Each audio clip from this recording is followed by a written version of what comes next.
Okay. During the class, please keep the audio switched off. Don't unmute yourself. And I will be speaking the entire time. I will turn off the camera in a couple minutes. I just want to make sure that you can hear me and see me well. And then I will switch off the camera and we will begin the class through the audio class. Audio classes are very, very healing because if you're not looking anywhere, your eyes are not open, you go into yourself, it's easier to relax. It's easier to feel the class and the meditative space when your eyes are closed and you're sitting still and your eyes aren't everywhere and you're trying to see what's happening and if there's something above my head flying. So it's much, much easier if we do the class in audio format, okay? Throughout the class, I will talk about what are our origins, what can we do as women, and we will also have a very special meditation to increase our sensitivity. My classes are safe for beginners, especially this one, because we have a lot of new people joining us throughout this marathon. So it will be beginner friendly. You don't need to really know anything. This is the easiest part. I've had a lot of beginners, and as long as you are sitting in a quiet space, you will feel the healing and you will be able to go into a state of deep relaxation. Okay? All right. One last thing. Please write yes if you're interested. If you're interested in me doing a analysis of your blocks, you can tell me what is your problem, what topic you want to work with, relationships, health, prosperity, and I will do a personal analysis of where your blocks are, what you need to do, what you need to work on, and how you can overcome this particular problem, right? Yes, I'm interested if you are. And we can see if we do it at the end of the class today, and I'll try to do a few consultations today and then tomorrow and the day after if people are interested. Okay, perfect. This is my specialty, is being able to feel and see precisely where your blocks are individually and how to overcome it. And when I do these consultations, I can show you precisely how to work with it. And my clients, within a week or two, begin to change their life completely. They heal whatever this problem is, they can overcome it. And it is done through these consultations. They're not just me showing you where your blocks are, but also precisely how to overcome them. So if you're interested at the end of the class, we can do a few consultations. Okay, I will turn off my camera now and we will just go on to audio. At any point, if you can't hear me, write, I can't hear you, okay? In case there is an issue with the audio. All right, come sitting up straight. And if you can, cross your legs and close your eyes.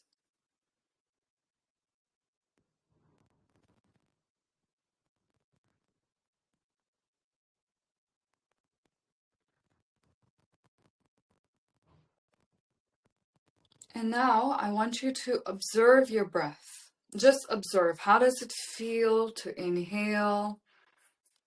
How deep is the breath? And observe how your body feels at the moment. Does your back hurt? Does your jaws hurt? Be very still and just feel. Don't try to analyze why you feel this way, whether or not it's a good thing you're feeling this. You need to just sit in silence. Sit very straight and still. Close your eyes. And now feel the body. Feel your breath.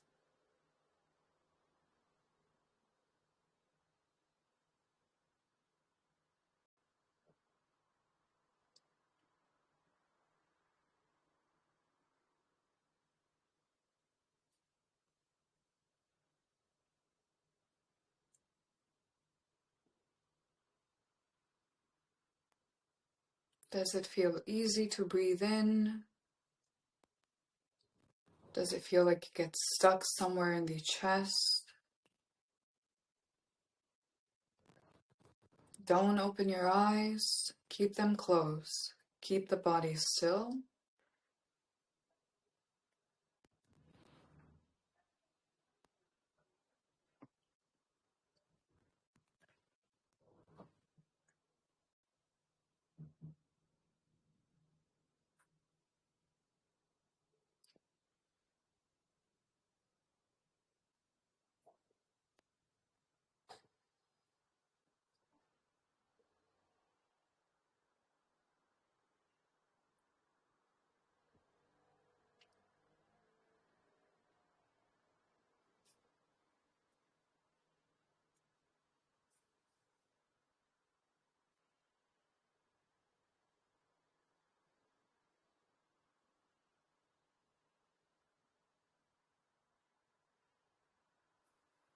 Okay, perfect.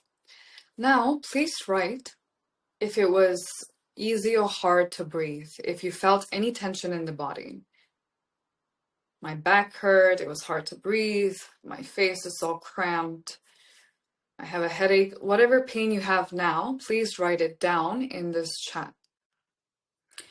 It's very important to write it down because you will feel the difference after class. If you do not write it down, it will be very hard to observe the change or whether or not it worked for you, whether or not you felt any healing.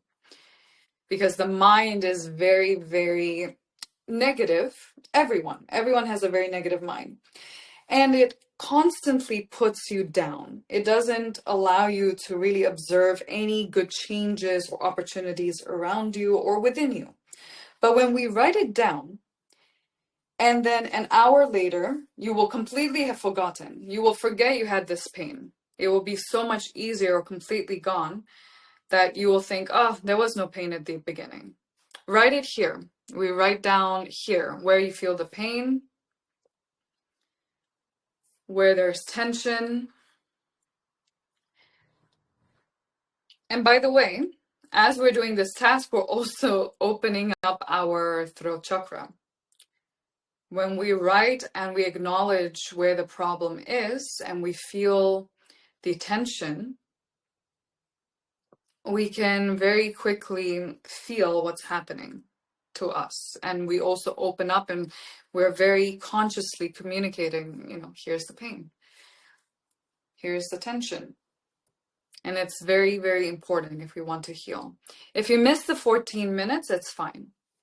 Right now, we're just observing where we hold a lot of tension, whether or not it's easy to breathe, if it's hard, and then we write down what we feel in the body. Perfect. The more you participate, the deeper the healing will be for you. Okay. I will give a little background into myself, and then I will begin to talk about this topic of today. And from there, we will go deeper and deeper and deeper. And the only thing you need to do is sit still and relax. You don't need to move. In fact, the more relaxed you are physically and you have your eyes closed, the easier it will become. Even when I'm talking right now, we're going into a state of deep meditation. We're relaxing and relaxing and relaxing because you're in my field now. And you just need to close your eyes and listen, and you'll start to feel a lot of relief. If you have any questions throughout this class, you can just write it in the chat. Okay. I'll do a little introduction of myself. Hello. I know many of you are new and you've never worked with me before. My name is Harsimran, and I've been practicing Kundalini Yoga for over 21 years. The last 7 years of my life, I've been practicing not just Kundalini Yoga, but the highest level of Kundalini Yoga. This was the teaching that the master of Kundalini Yoga did not teach openly. He only taught one student in his entire life the highest level of Kundalini Yoga. One of the reasons he only taught one person and not anyone else is because this highest level of Kundalini Yoga could not be taught openly at that time. It was very hard to perceive and to learn. And there was only one student in the hundreds and thousands that the Master of Kundalini Yoga had at that time who had the capacity to learn the original way Kundalini Yoga was taught, which was through silence.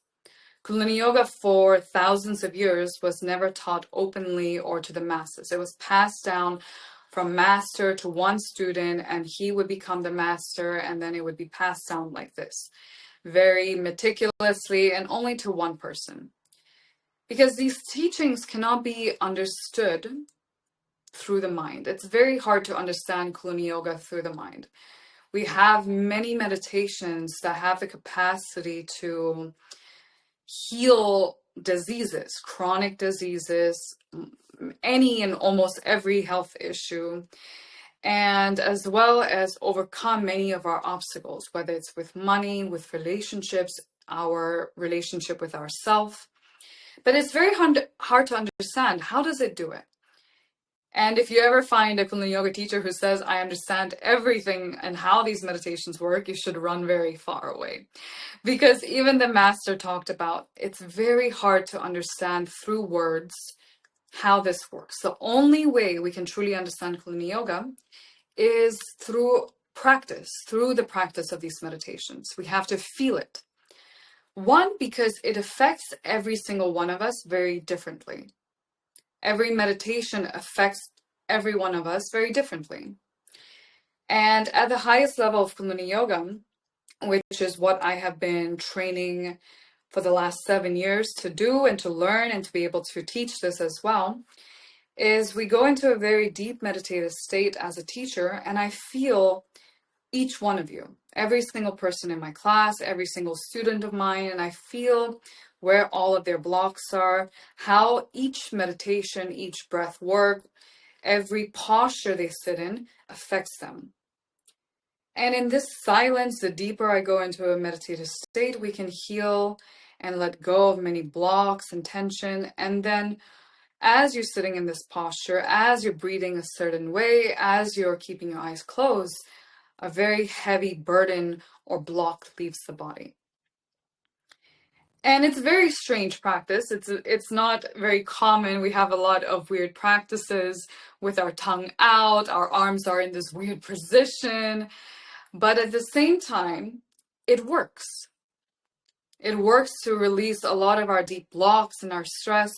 And even some of the meditations from Kundalini Yoga have been researched by multiple universities, by the Alzheimer's Foundation in the US. And they have progressively researched it and shown how by sitting in a certain posture, by moving your fingers in a certain manner, by mentally chanting a certain mantra, our brain begins to reverse and heal Alzheimer's and dementia, which is something, if you look everywhere now, a lot of doctors, pharmacies are saying it's one of the most deadly diseases and there's no cure to it.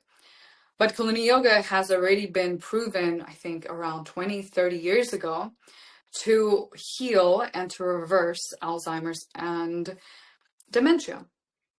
It's very, very interesting. It's very, very cool to see this. I've been practicing Kundalini Yoga for many, many years. But before I found my teacher, I felt very lost. I felt very weak. And I really had no idea how to overcome any of my practices or meditations. I did the meditations. I loved doing all these meditations. I have meditated from the age of 5, 2 to 6 hours a day. And even though I did all these great meditations, I felt very lost. I felt great emptiness within me. And it was until I found my teacher 7 years ago that this feeling of lostness and emptiness that filled me all the time, even though I was practicing Kundalini Yoga. And this is why yesterday I was sharing on my Instagram channel that without the right teacher of Kundalini Yoga, you will not really be able to practice this. You'll be very lost and you will not really get a result or any healing through Kundalini Yoga, because there's so many different stages a teacher needs to be in, and the kind of training we need to do to be able to truly heal and help our clients cannot be achieved in just one teacher training.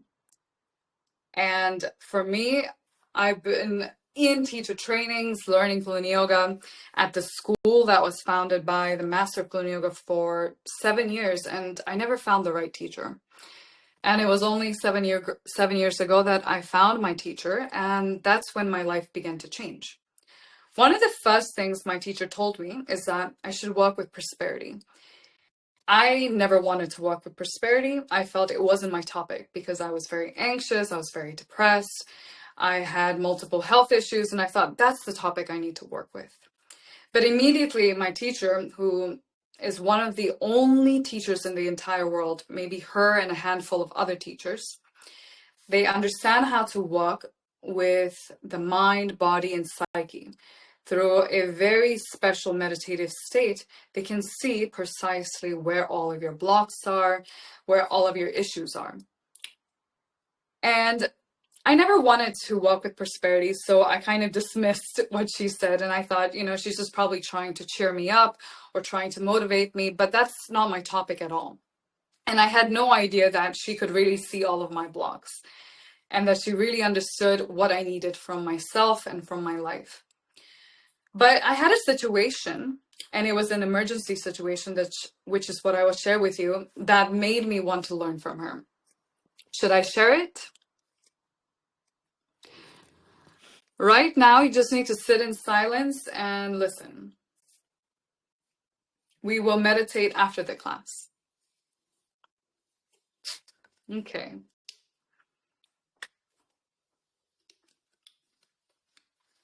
So from the beginning, from the first time I met my teacher, and I think up till 1 or 2 years, my teacher would always say I needed to work with prosperity. And she would show me precisely how I could make money, how I could leave my job, how I could create my own business. And I felt that this was impossible. How can I do this? At that time, I was just 18, 19 years old. And I felt it was impossible. I couldn't leave anything. I couldn't start my own Instagram channel because I had a big block of public speaking. It was impossible for me to do so. And everything she was telling me to do, even the meditations, I felt like, what is the point? Nothing in my life will truly change. And then I had a situation where, out of nowhere, in the middle of the night, I got up and I went to pee, and I was bleeding blood with my pee, and I was in a state of shock. And for the rest of the evening, and this was a Saturday night, a Saturday midnight, and I was in so much pain, and I just kept peeing, and there was blood in my pee, and I was completely freaked out. But there were no doctors, no emergency centers at that time. Everything was closed because it was a holidays. There were strikes happening here in Barcelona. There was so many situations, so I couldn't go to the doctor and couldn't find anything. And the next morning I woke up, I felt horrible because I had barely slept throughout the night. I was in a lot of pain. And when I called the hospital finally in the morning, they said that we don't have any gynecologists on call. So I called 7 or 8 different hospitals.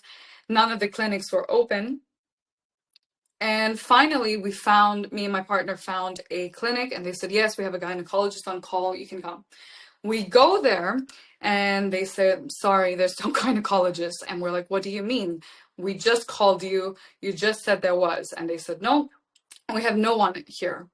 So I couldn't get checked again. I was in so much pain. Tears were running down my face. And I thought, really, I was ready to just do anything to stop the pain. Immediately at that time, my partner calls up his mother, who is my teacher, Dasha Kabalova, and he tells her the situation. She says, okay, don't worry, I will treat her now through Sanamar Sign. Sanamar Sign is a healing modality that comes from the same teacher and master and lineage of Kundalini Yoga. I won't go into too much detail now about what that is, but she said, don't worry, I will treat her now. At that time, she was thousands of miles away from me. She was in Moscow, I was in Barcelona, and she says, I will begin to treat her.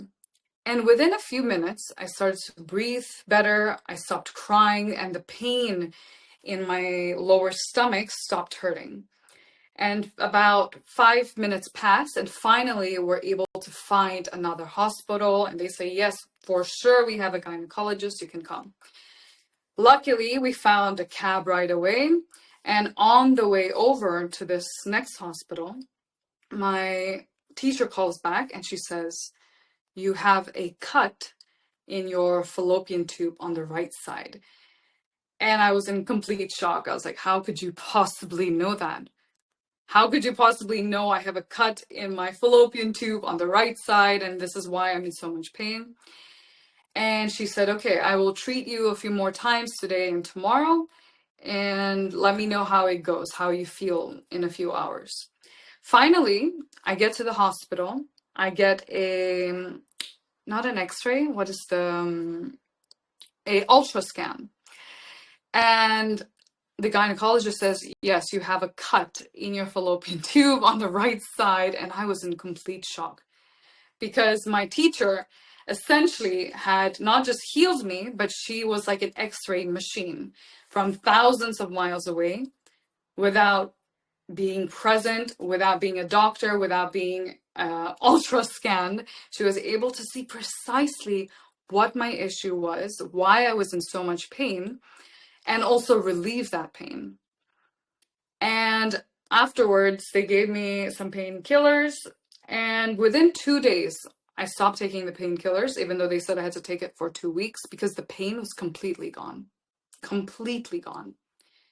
And I was in complete shock that such a emergency state, how could someone precisely know I have a cut somewhere in my organ without being an ultrascan machine? And this was the first time I realized that the entire 2 years I had wasted saying that whatever she said I could do, I was wasting and not doing it, not taking up anything she said. And at that time, I decided, okay, I'm going to learn and study from her now how to heal, how to do consultations, how to do analysis, and how to teach as well. Because not a single teacher before this, I had maybe 50, 70 teachers who had studied directly under the Master of Kundalini Yoga for 20, 30 years. None of them could do this. And I was shocked that she could do this and that Kundalini Yoga wasn't teaching this as well to every single teacher. So I decided at that time to go and study from her, which was a very difficult choice because one, she teaches exclusively in Russian. So I had to learn everything she teaches by using a Google Translator, which would break half the time. And she began to teach me and show me what it means to be a woman. And I truly did not believe that I was capable of getting myself out of very difficult situations because I didn't have the finances to follow through. I didn't have the confidence or belief or trust that I would be able to overcome these situations. Do you have this as well in your life where you feel like it's just impossible to get out of this situation? Whether it's with money or relationships or health, because it's been there for a very long time, because this is the way society works, because of whatever standards there are right now in your life that prohibit you from being able to do what you truly want. You can write yes or no in the comments.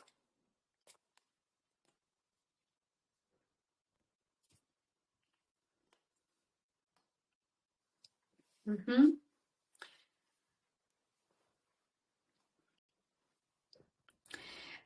This was the case as well for me. I didn't understand how I could use yoga and meditation to really change my life. Because up until then, I thought if you do yoga and meditation, you do it like an exercise, like something you do because it makes you feel good. That's it. You know, I've done some yoga, I've meditated today, and now I'm in a very high enlightened state, and now my life is going to change. How is it going to change? I have no idea. I'm waiting for someone or something to come and save me. This is the way I practiced Kundalini yoga for many years, because this is the way many of the teachers teach, because they don't know how to really teach, and they don't know how to work with blocks or how to really use yoga and meditation to overcome their problems. But my teacher, Dasha Kabalova, who healed me in this emergency state and who's one of the most renowned teachers, being able to feel precisely where all your blocks are and how to overcome it, how to heal it, she began to show me how to use yoga and meditation. And she first said to work with prosperity. So I began to work with prosperity. And it was very strange, because at the same time, at that time, my first consultation, the reason I did the consultation and I began to learn from her, not learn from her, but began to practice meditations with her, was because I noticed one morning that I had a bunch of white hair. And I was in complete shock that I had so much white hair. And I thought, this is bad. I don't want to start aging so quickly. And it must mean that something is so out of balance in my body if I'm 18 years old and having white hair already. And I knew I was very anxious, I was very depressed, but now I could see the physical results of that, the damage that was coming from my mental, emotional state. And so I told her this, and she said, you know, just do a practice for the brain. You need to increase your prana, and within a few weeks, your white hair will go away. More surprisingly to me, when I began to do the meditations she prescribed me, not only did my white hair go away, but my depression went away. And I was surprised, because I thought I was just doing a meditation to open up the energy in my brain and to bring my hair back to its original color. But these practices, when selected through the highest state of Kundalini yoga, we can reverse not just the physical issue or the emotional issue, but everything else in our body begins to heal as well. We start to have more energy. Everything starts to balance itself, find its balance. And this is something we all have. We have the center of us, the foundation of us, that is completely pure, that is completely divine, that is completely perfect. And this is especially true for women. We're born completely divine. We're born perfect. And we're born to be as well creators.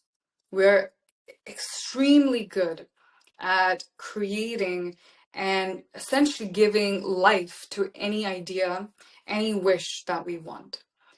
We have this natural capacity that comes also from the ability to hold a child within us and then to give birth. But this ability is not just at that stage where it's only there. That's the most special thing about our body. That's not the only thing. Our capacity to give birth, it seems very natural, and it is very natural, but we don't really think about how miraculous it is that our body has the capacity to hold a child, to grow a child, to create organs, to create cells, and then to form a child, a baby. Do we really think about how incredible and miraculous that is? And the more we learn about biology, about our body, even if we just take one organ of our body, it's an absolute miracle what it can do for the entire being of us. We don't really think about it, about how interesting and immaculate our body is, and the way it's able to function, the way it keeps us alive. And for me, it was very strange, because I never saw myself as someone powerful or strong, and I felt the opposite. I always felt very depressed and lost and helpless. This is one of our first blocks as women. We are born, and we already are born with a subconscious block of feeling suppressed. Every single one of us. Why? Because our body, our DNA, everything about us has been accumulated over generations from our mother, her mother, our grandmother, great grandmothers.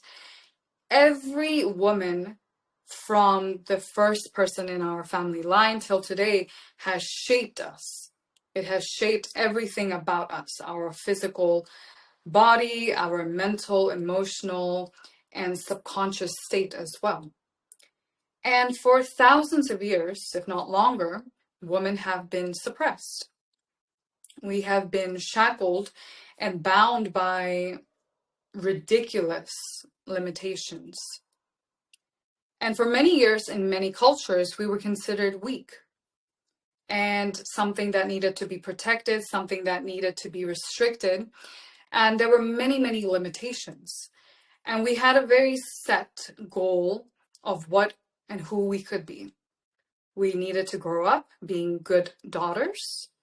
Then we needed to be good wives. Then we needed to be good mothers. And that is it. That was all we were allowed to be. That was our only role for many, many years. And it wasn't until recently, perhaps a few decades really, and maybe 5, 6 decades for some of the more progressive countries, where we began to have rights, where were allowed to start working or allowed to start even wearing what we wanted without judgment, without fear of repercussions. But all of those fears that every woman in our life, in our generation, in our family line, all of the fears, all of the restrictions, all of their blocks that they experience, this was passed on to their child.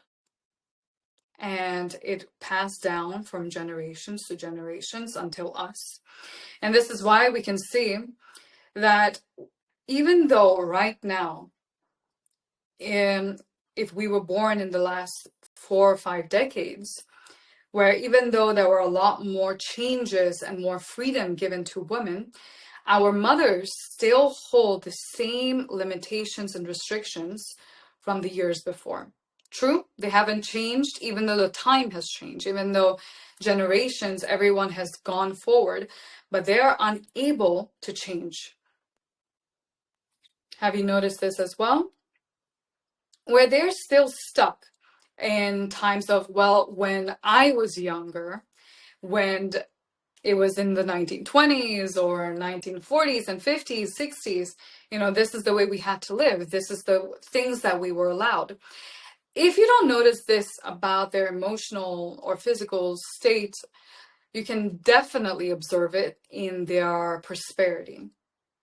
They have a very hard time. If you notice, anyone above 50 or even 60s, they have a very hard time working with technology, working and doing things that are happening now with prosperity, opening their own business, small businesses. It's very hard for them to comprehend that we can do everything by ourselves, that we can start our own business from home. From home, we can just have our phone and start pretty much 50, 60% of businesses. We can do a lot of things by ourselves now. It's very hard for them to comprehend because they grew up very differently. They grew up in a very different place and time. And so those memories, those beliefs, and the way they lived before the times changed was already set in. It was already set in to their psyche and to what they were allowed to do and who they were allowed to be. But now we live in a time in the last 20, 25 years, we live in a time called the Aquarian Age. This is the time of awareness and consciousness. And for us, any of us who were born in the last 30, 40 years especially, we can really feel more and more sensitivity and the need to grow, the need to break free from limitations. Have you ever noticed where you want to do something, you have a wish, you have a desire, but it goes against all the standards set up by your society? And no matter how much people try to explain to you that this is the way life is, this is the way things work, within you, you have this feeling of it's wrong. I can make it, I can do it. Sometimes it's there, sometimes it's not, but occasionally it sparks up. And then you feel you have a lot of energy, you have a lot of motivation, a lot of clarity, you're ready to move past everything. And then the spark dies down. Have you noticed this? Do you see this within yourself? You can write yes or no.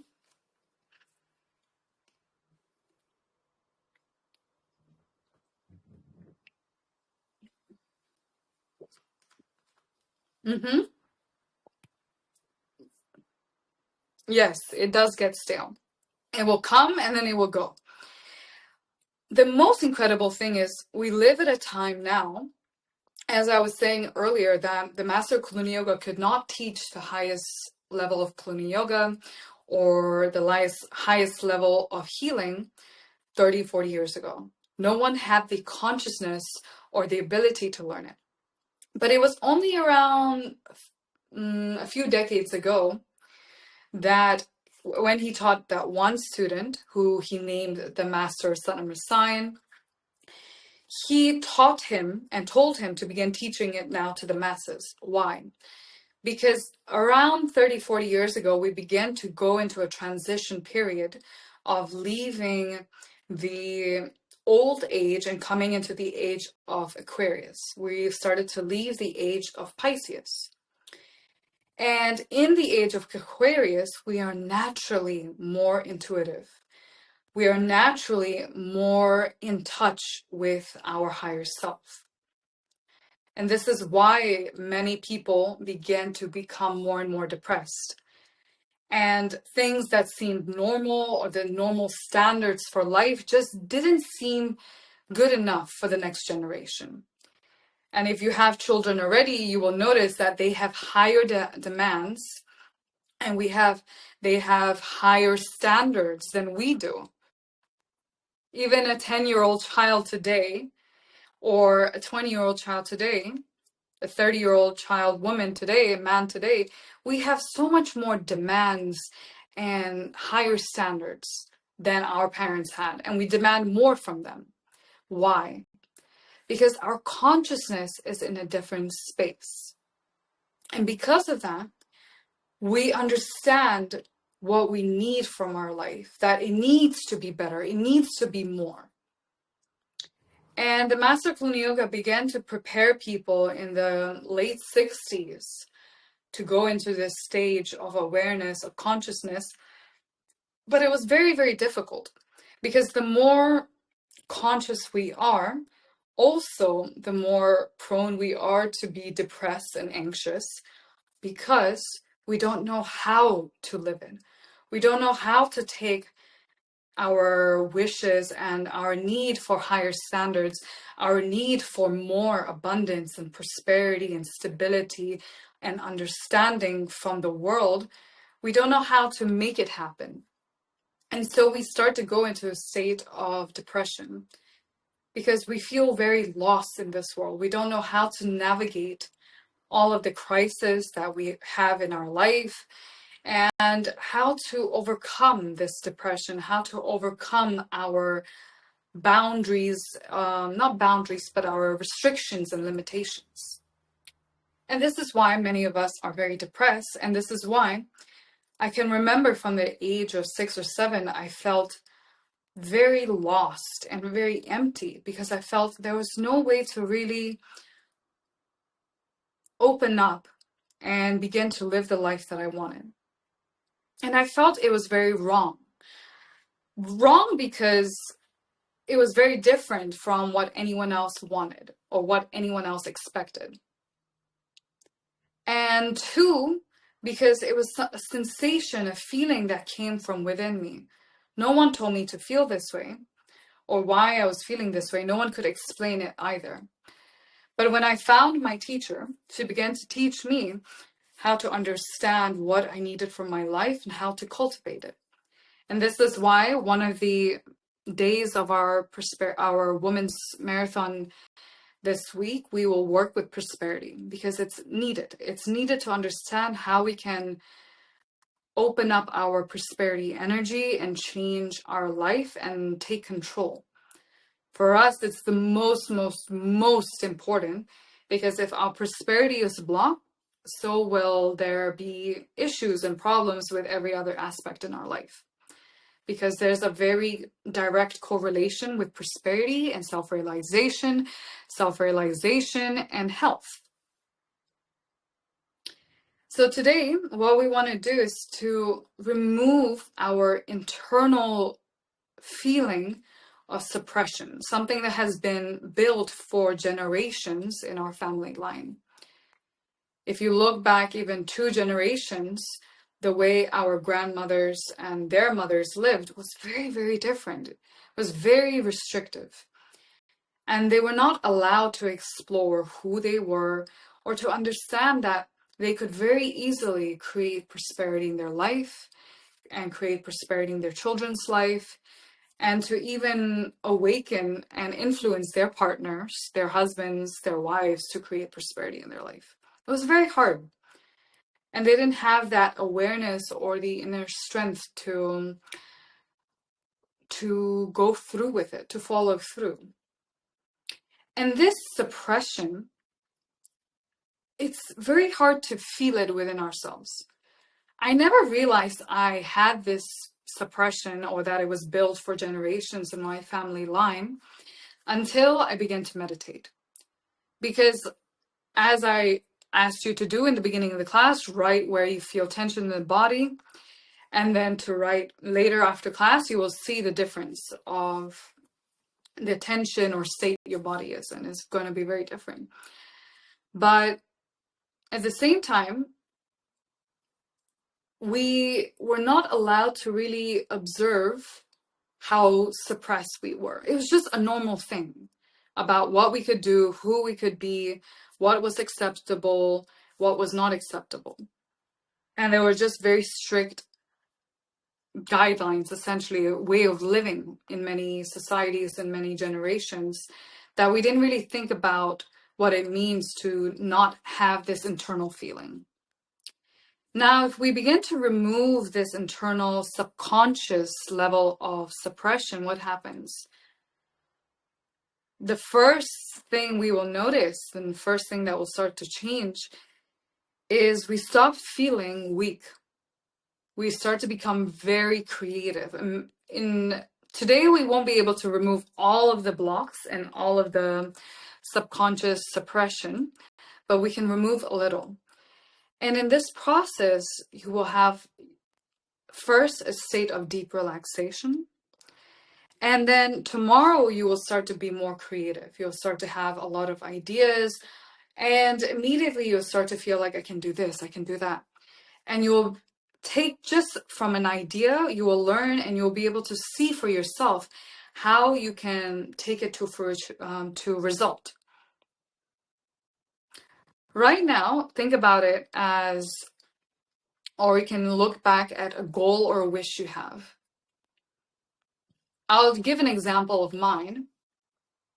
I used to always, whenever I would go to the malls or to any clothing store, I never had the money to buy the dresses I wanted. And I would go, I would look at it, I would look at the price tag, I would get angry, I would get depressed, and I would think, God, I can never get this, and it's not for me, and these companies are so evil. And then I noticed when I began to practice with my teacher, something new happened. I went to the mall, I went to the store, I saw this dress I really wanted, I fell in love with it, I tried it on, I was like, oh, this is so perfect. At that time, I couldn't afford it. But for the first time, I didn't leave the store depressed. I went home and I was so excited, I was so happy. And I decided, and I created a plan of action of what I could do to earn the money to go and buy this dress. And 1 week later, I went back and I was able to buy the dress by myself. it seems like a very small thing. You know, you're just buying a dress, it's not a big deal. But it was the biggest deal for me in my life. Because before then, up until then, never had I looked at a price tag when anything was out of my reach, or if I looked at anything and it felt like that's impossible to do. I never thought, okay, what can I do to make it happen? What steps can I take in my life to make it happen? And for me, it was a lot of the issues were very much financial issues. Yes, the plan of action, the actual energy of making it happen. We will work on prosperity very closely, and I'll talk a lot about prosperity the third day of the marathon. But now I'm just giving an example of what happens when we relieve the subconscious feeling of suppression. Because before then, I always felt I didn't have the energy or the creativity or the confidence or the ability to take steps and then really make my life change. I always felt I had to wait for someone else, or I had to wait for a special occasion, and then finally someone in my family or my boyfriend could get it for me. I never thought, okay, me, myself, I could do this. I always felt that I needed to rely on someone else, and specifically not just anyone else, but I needed to rely on men in my life. We have a subconscious dependency on men. All of us, we have this subconscious dependency because, again, for generations, we were not allowed to work, to be financially free, and we only were allowed to rely on our parents and then our partners. That's it. So for us, we have this subconscious dependency there. Have you ever noticed where, let's say right now, I say, let's go make 1,000 euros by yourself. It doesn't matter where you are, but 1,000 euros. If 1,000 euros is too small for you, then 5,000 or 10,000. And what happens? Immediately you start to feel, I can't do this. It's impossible. How can I do it myself? I can't do this. It's really hard. It will take me years to do this, or months, or I need to put so much energy, or I'll need a lot of people to help me. I don't really understand how to set up an online business. I don't know how will I ship things out, and I won't be able to set up the computer side of things or get my website up and running. We will have many, many excuses that come up. But all of these excuses, they're just happening on a shallow level. And even if we were to remove all those shallow level excuses, we will still not move. Why? We will still not take an action because internally we have this feeling that one, we are suppressed, and two, we can't do anything by ourselves. It's scary to do ourselves. And if we were to think about doing something by ourselves, or we had no support, or we don't have any security to fall back on, we immediately feel like it's a punishment. Because in many societies, to not have a husband, to not have a partner, to not have someone in your life that you can rely on, especially if it's not a man, it's very shameful. It's very bad. And it also means that you yourself are going to be suffering a lot. You will have a hard life.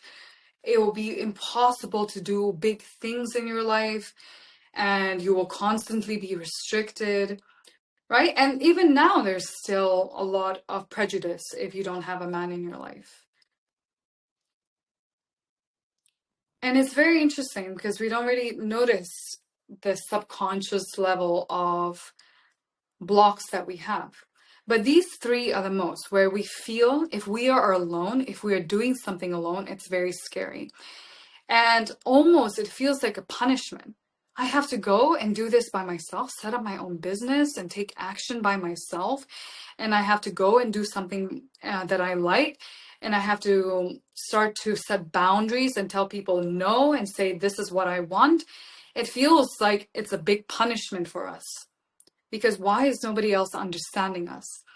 And you'll notice that a lot of people, especially beginners, actually not beginners, more advanced practitioners, where when we begin to meditate, we begin to work with prosperity, we have a subconscious need to also get everyone else around us to do it with us. We're like, okay, come on, my mom should do it. You're trying to convince your mom, your husband, your friends. You're like, yeah, you should do this with me. Not because, of course, we want to help them and want them to also feel how powerful and healing it is, but subconsciously because we are afraid to do it by ourselves. And we're afraid to grow by ourselves. So we need someone else to be on board with us. You know, I had a client who came to me. She got a personal consultation. She began meditating every day. And she tried to convince her partner to come and join on. And he didn't really like it. He didn't like it, so he left. And she was like getting very upset. And she wrote to me. It's like, he won't do it with me. You know, he doesn't like it. He doesn't understand. He doesn't understand how healing and powerful it will be for him. And immediately I saw that, firstly, we don't ever try to change anyone. Yoga and meditation, if we try to change anyone, this is the worst approach we can do. It's a horrible thing to do. If we don't even just think about it from a yogic standpoint, imagine going to your friends and trying to change them, telling them this is wrong, you need to be like this, you need to be more like this, stop being like this. And the entire time you're trying to control them and change them. You know, it's a very clear way to say, I don't really like you. It's a very clear sign of rejection, and it's very unpleasant. No one would want that in their life. So we don't need to think about it in a very yogic sense of way. First thing, we should never try to change someone. And the second is, she was very afraid to grow. My client was very afraid to grow and do it by herself. And the fact that her partner wouldn't understand her. It's very terrifying. What if nobody understands what I want? Why I want this? This is why, you know, when we start to go after our prosperity goals and we start to think about what we want, one of our first internal processes is we start to think about what other people will think. What will they say? How will they judge us? Will they understand me or not? And we always feel this subconscious, almost automatic need to explain ourselves. Explain why I'm doing this, why I like this, why I'm this way. And we get very defensive about it. But we don't need to be.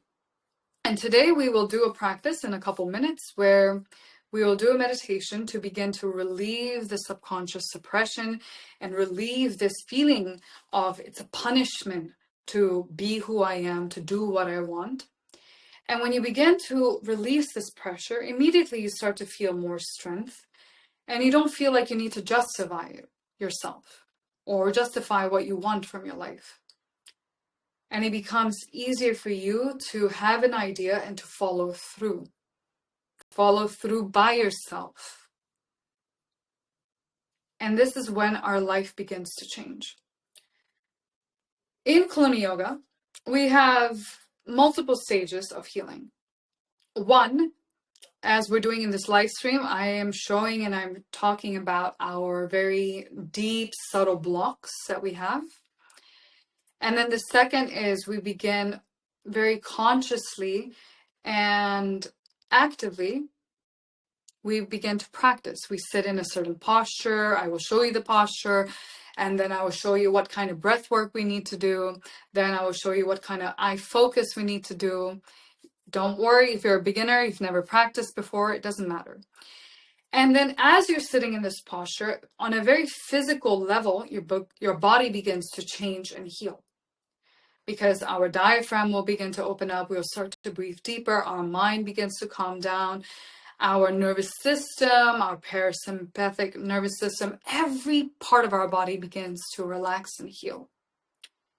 And then in that state, when you're with a teacher, as you're going to be with me now in this class with the meditation, as you're sitting in this posture, in a class with the teacher, it goes even 100 times further. Because when we're practicing or learning or in the beginning stages of meditation, we do it at a at first at a very shallow level. It's very hard to go into a very deep meditative state and then remove all your blocks, all your stress in one meditation, one class. But when you're in a class with a teacher, the teacher goes into that state. And because we are in the same meditative space, in the same meditative field, even the most beginner students, someone who's never practiced yoga and meditation, someone who's completely against yoga and meditation, if they do the posture, if they follow exactly the direction in the class with the teacher, they can also go into that state of meditation and silence and healing. This is why classes with a teacher are so much more powerful, even than just by meditating yourself. It's much harder to meditate yourself. But in a class, it's much easier because you're in the same space with your teacher. And as the teacher goes into a state of silence, you go into a state of silence and you relax, and it becomes 1,000 times more powerful. And today we will do a practice. I will turn on the video now.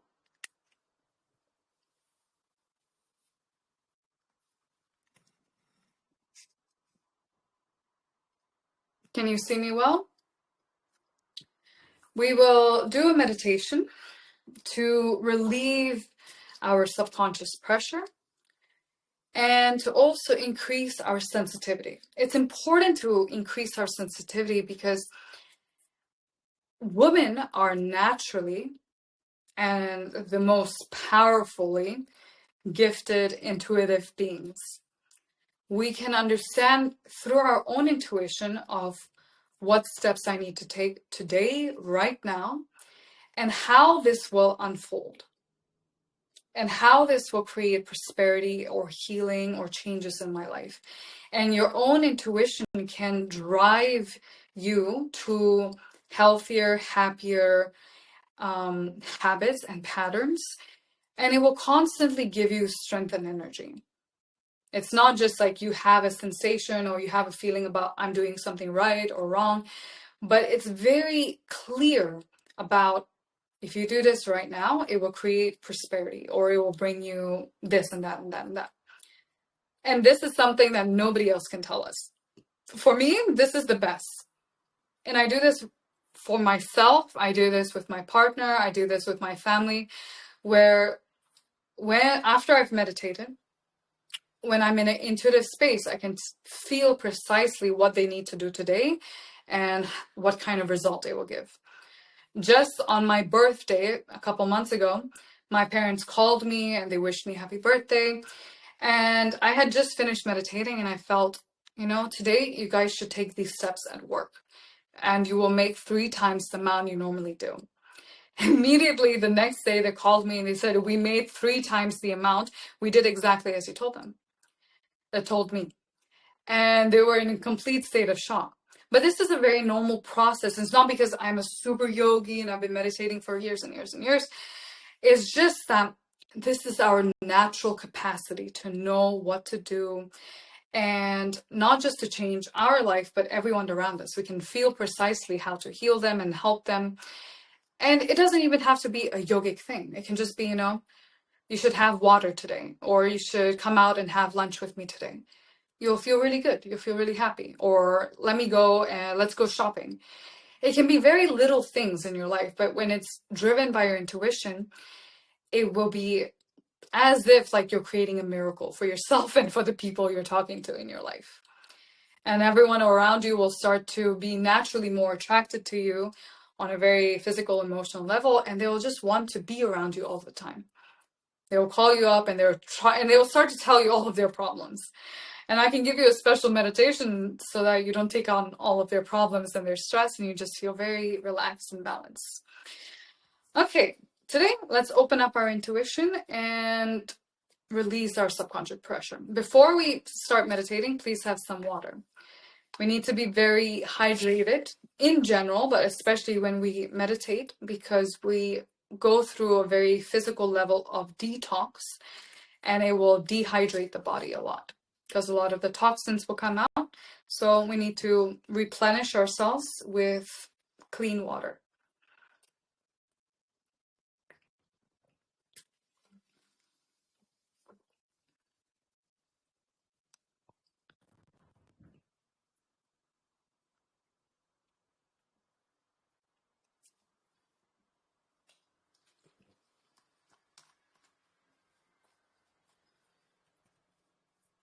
Okay. I will say now, because many of you are new, please don't try to understand what this meditation is doing or what it's working on right now. You need to feel it.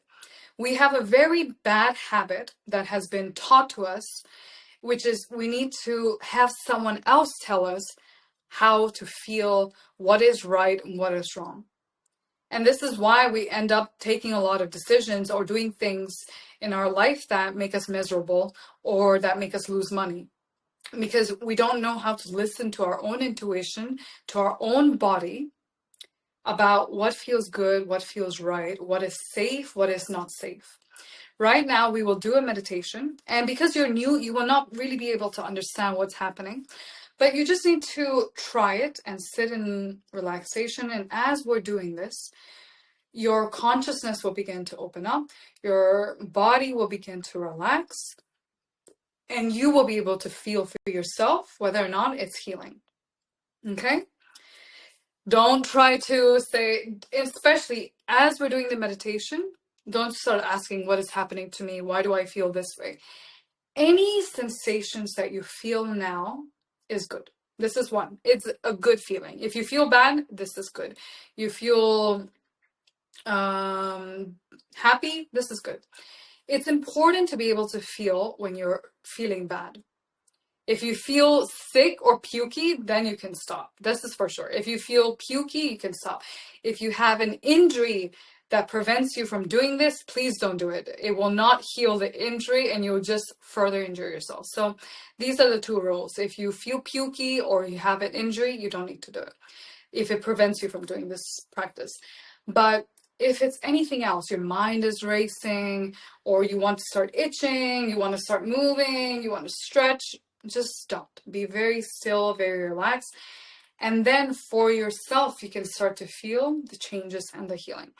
This meditation that I'm about to share with you is a very, very special practice. It will bring you into a state of complete silence and harmony. How to assess if you have an injury? Well, we're going to sit like this posture. If you cannot do this posture, if you have a finger injury and you cannot close your fist, then don't do this practice. If you have an injury that prevents you from closing your fingers, then you don't do it. You just sit with your hands relaxed on your knees and you close your eyes. But it's just a very simple posture. So you will likely, unless you have a finger injury, you'll be able to do this. What we want to do is close our left hand into a fist like this. Thumb is outside and we close our left hand into a fist. And we place it here. Next, our elbow is locked into our rib cage and hand is here. Like we're going to cheer somebody on. Yeah. But it's more relaxed. We don't put it up. It's not up. We just relax it. Elbow locked into the rib cage so that it's down and keep the hand straight like this. And make the fist tight.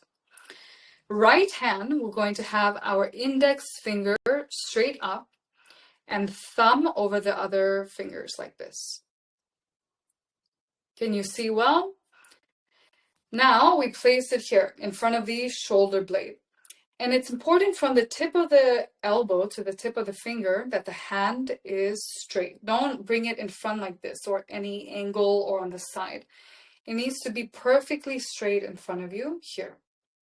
And we sit in this posture. Now we close the eyes.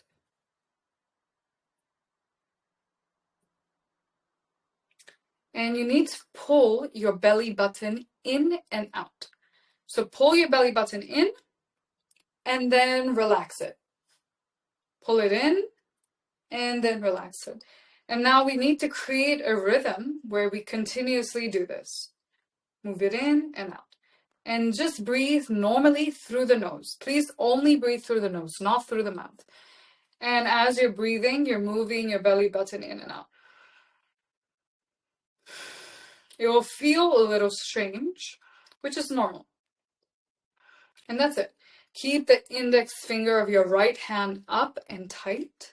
Here. Left hand next to your body, like this. Move the belly button in and out. And start to breathe long and deep. Close your eyes.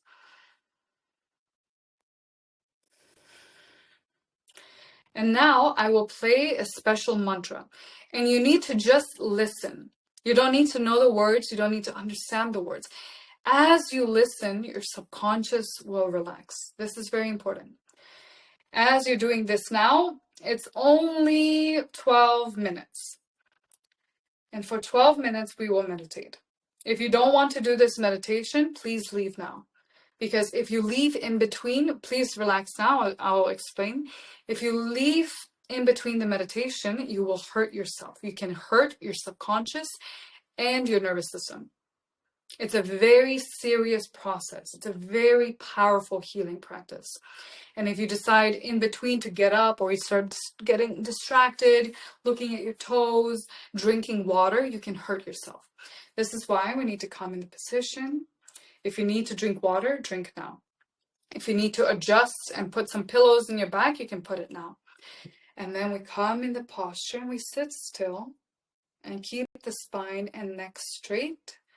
And we move the belly button in and out. And we breathe long and deep through the nose.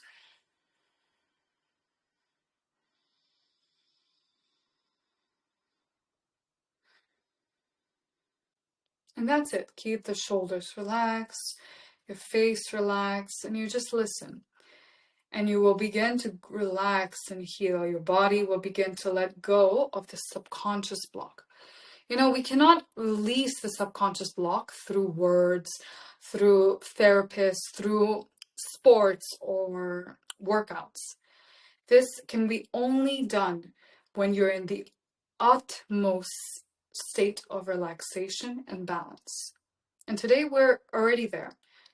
So right now we can release this pressure, but if you don't want to do the meditations, or you want to get up in between, or you'll see how it goes in between, then you will not get the result, and you will also hurt yourself. So it's important to be very conscious that this is a very healing and powerful process, and it needs to be done very carefully. Okay, now we come into the position, left hand fist, right hand index finger up. And the index and fist are as tight as you can make them. Make them very, very tight. And keep the pressure there. And now move the belly button in and then relax.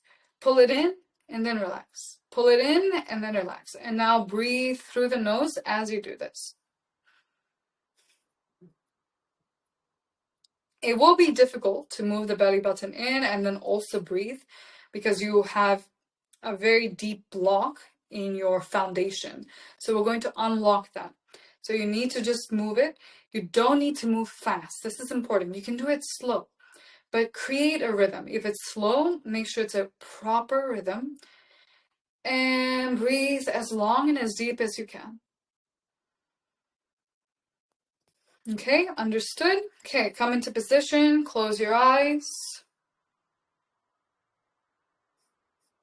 And now I will play the mantra and you listen. What about?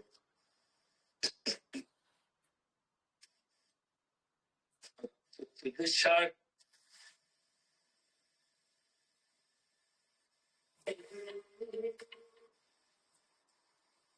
If you can't hear the music well, that's okay. Just relax.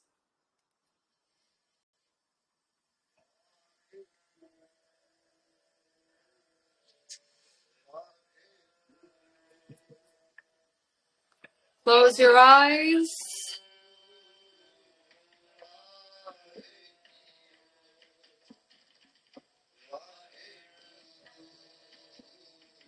No, listen. Listen at a naval point.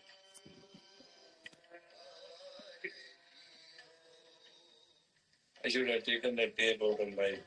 Close your eyes. Breathe long and deep.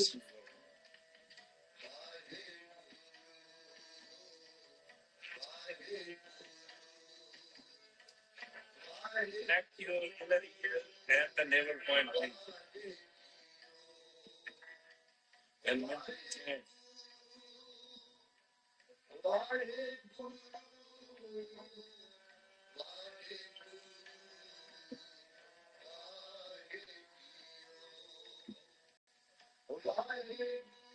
keep the navel point tight.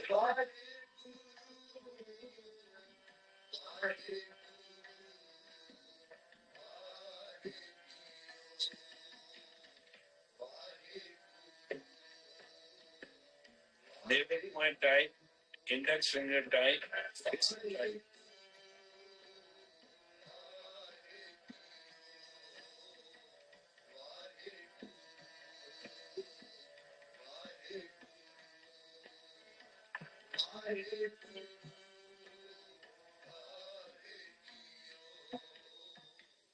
Don't move the body, only the belly button. Breathe long and deep. Close your eyes.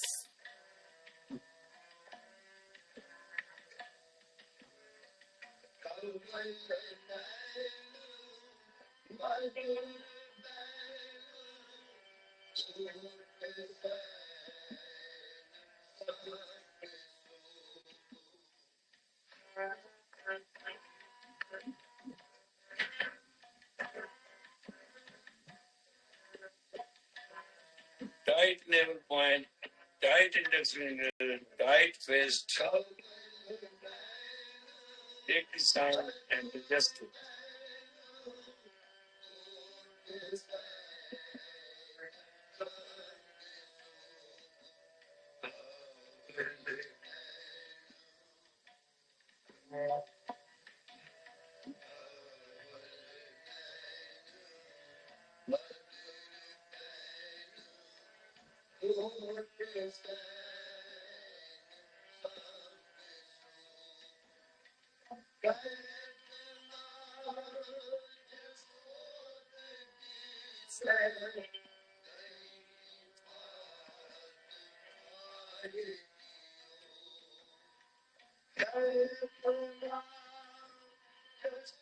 Bring everything to Shunya because this is the Shabda Krishna. Hare Shunya.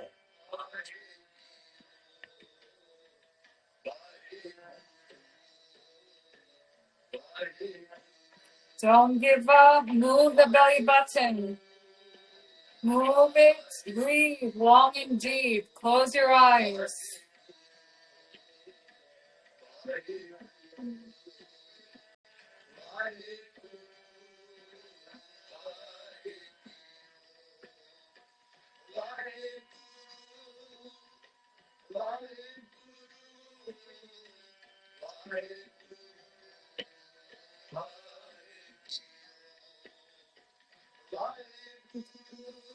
Very important, rights. Highly spiritual food.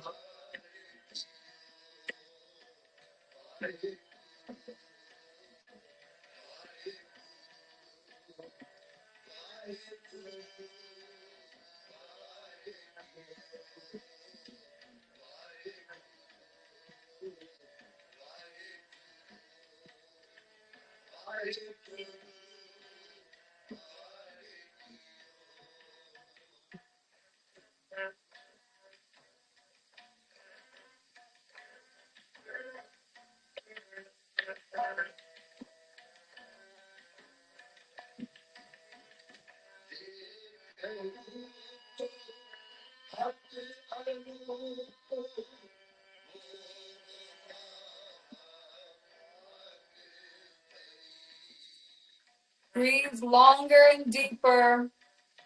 Consciously breathe longer and deeper.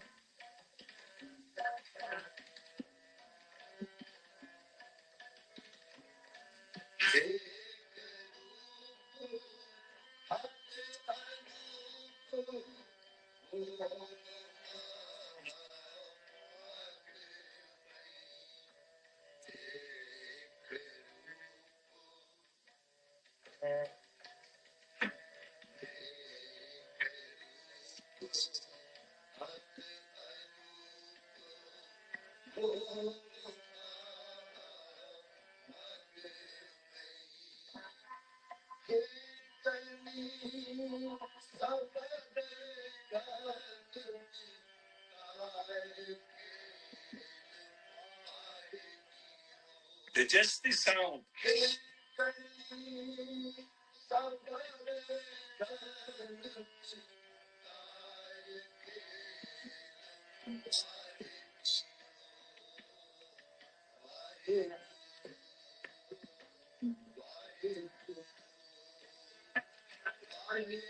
This will be the sign of the pregnant man and woman when they can adjust the sound current.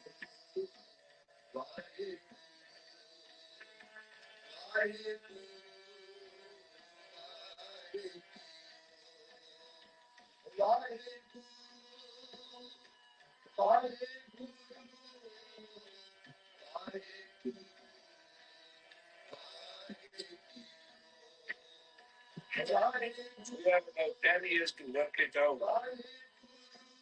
To enter the age of Aquarius. Let's start it now.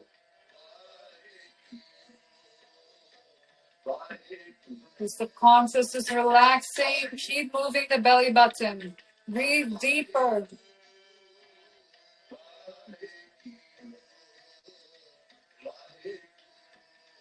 Test your alertness.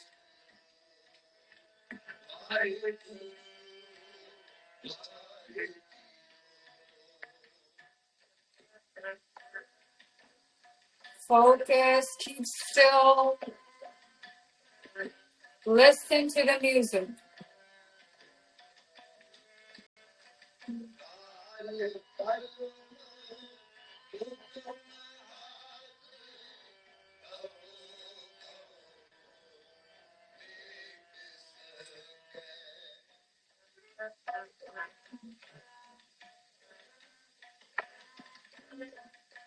Death has a pen time. The command is there. You can stop it.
Sound and adjust it.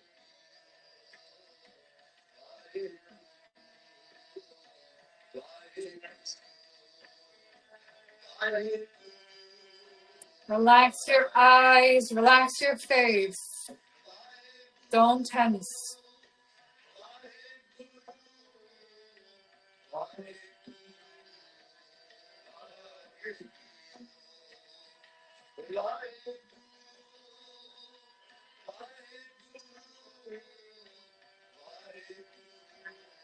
Why the gravy of the one who takes from darkness to light?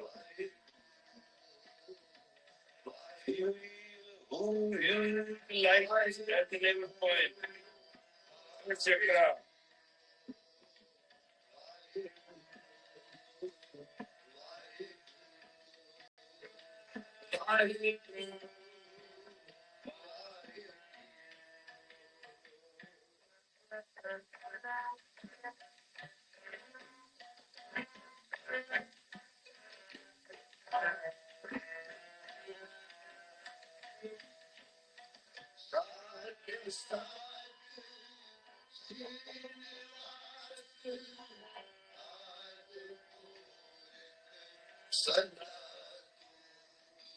Focus. Last bit.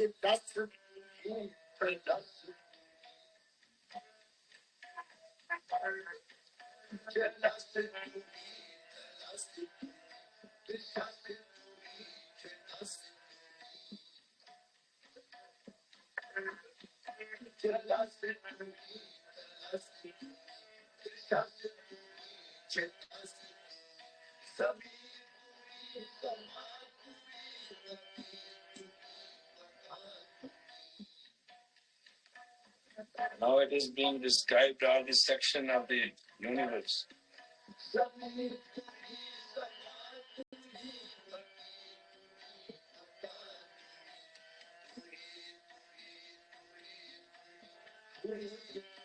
That's the place of the Tao.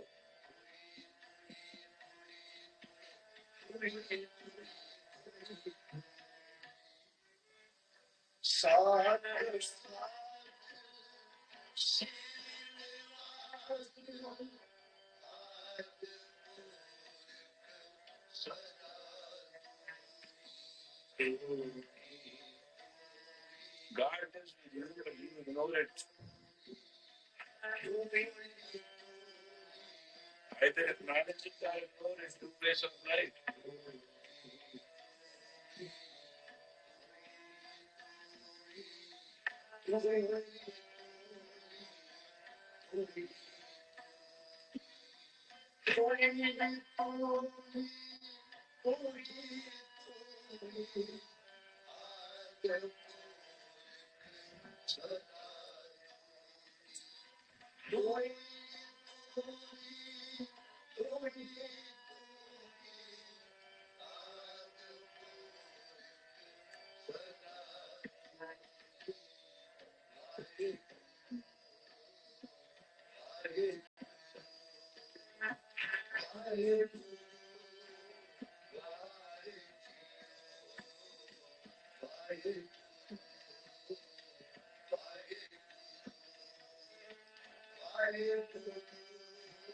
Watch your index finger.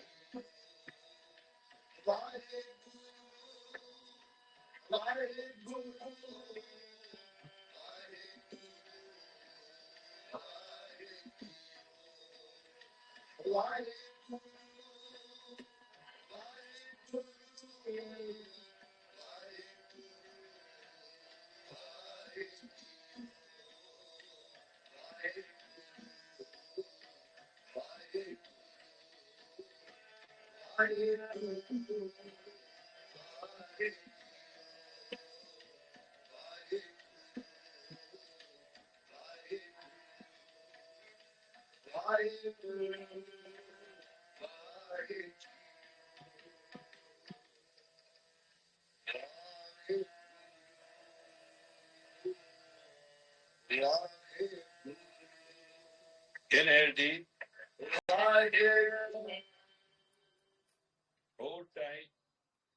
Okay, inhale deep through the nose. Stay in this position and now tighten all of the muscles of the body. As you tighten the fist and the index, tighten all of the muscles. Your toes, your legs, your face, your spine, belly, tighten, tighten. And now exhale through the mouth. Inhale through the nose. Tighten all the muscles. Tighten, tighten, tighten.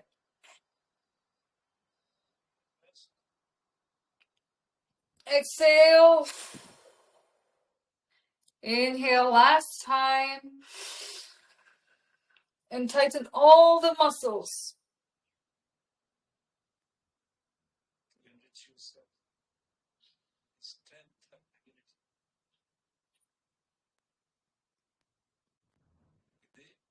And exhale, relax. Now close your eyes, relax your hands down, and feel your body.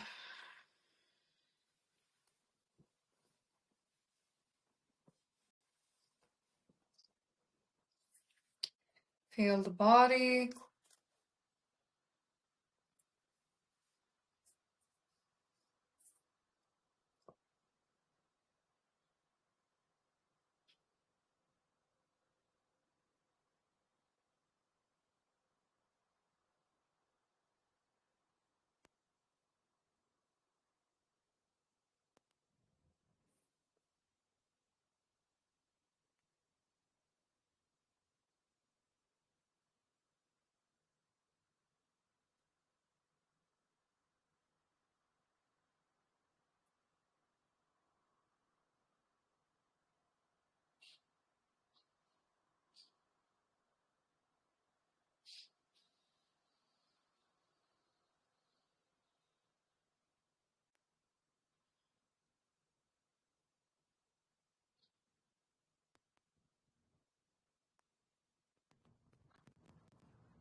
And now, how do you feel? Please write down how you feel after the meditation.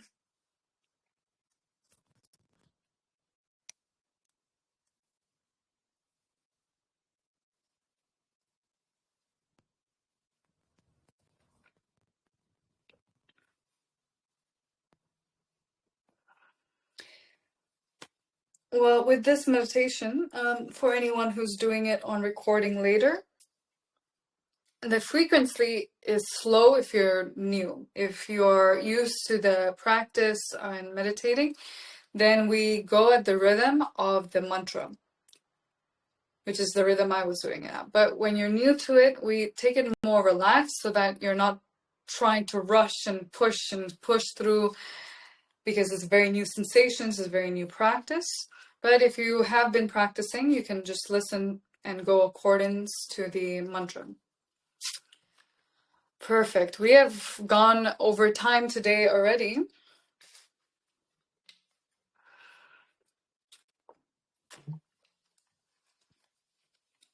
Let's see.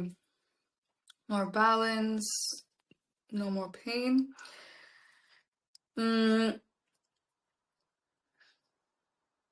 If the pain in the legs are more heightened, you can write to me directly and write and ask me for a mini consultation. I can see what's the issue with your legs. If your feet fell asleep, that's normal. So did mine. If you're sitting in a posture for some time, your legs can fall asleep, your arms as well. Okay, today we have done very deep work. Now you need to just drink lots of water. If you're participating for the next few days in the marathon, what's really important is please do not drink any alcohol, take any drugs. This is really important. Medication is fine, but no drugs, no alcohol. This is very important. You can completely, this is the most important, is if you do drink alcohol, even marijuana, please do not. If you're going to work with me, practice with me, even when it's a free class or free meditation, I completely ban it. It's not allowed, because you can literally kill your brain cells, your nervous system, and you cannot recover that. You cannot recover your nervous system or brain cells or parts of your brain if you're meditating and taking drugs. You can very much kill it and further injure it, and it cannot be brought back through any other means. Okay, so this is very important. No alcohol, no drugs. Otherwise, you can have caffeine, you can have water, anything you like. That's perfectly fine.